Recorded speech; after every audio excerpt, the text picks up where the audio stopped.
Hello everyone, আবারও একটা নতুন ভিডিও নিয়ে তোমাদের সাথে অনেক দিন পরে এসেছি ইউটিউবে। তো ইউটিউবে আমাকে সবাই সাবস্ক্রাইব করবে, আমার চ্যানেলটাকে ভালোবাসা দিবে। আমি আবারও নতুন নতুন রেসিপি বা নতুন নতুন কিছু নিয়ে তোমাদের সাথে আসতে থাকবো। তো এই ভিডিওটা ছিল কালকে রাত্রের, মানে 15 তারিখের রাত্রেবেলার ভিডিও ছিল। ওই দিন রাত্রেবেলা বানিয়েছিলাম মটর পনির।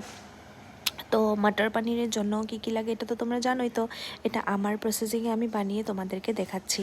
মটর পনিরের জন্য ভালো করে সরষের তেলে পনিরটা ভালো করে ভেজে উঠিয়ে নিয়েছিলাম।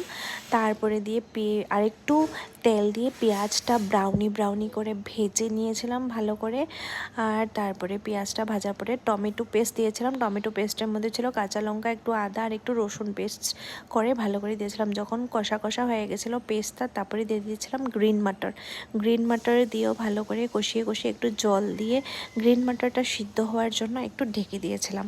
ঢেকে দেওয়ার পরে যখন তেলটা উঠেছিল তারপরে দিয়ে দিয়েছিলাম ভাজা পনিরটা দিয়েছিলাম। তারপরে পনিরটা দিয়ে আবার নাড়িয়ে চালিয়ে একটু ভালো করে ঢেকে দিয়েছিলাম। তারপরে আমার হয়ে গেছিলো মটর পনির রেডি। এরকম করে তোমরা বানাবে। আর হ্যাঁ, গরম মশলা দিয়েছিলাম, একটু কস্তুরি মেথিও দিতে পারো, কিন্তু আমি দিনে আমার ফ্লেভারটা ভালো লাগে না। তো এরকম করে তোমরা বানাবে। আবারও নতুন ভিডিও নিয়ে তোমাদের সাথে জলদি আসবো। এখনের জন্য আমাকে সাবস্ক্রাইব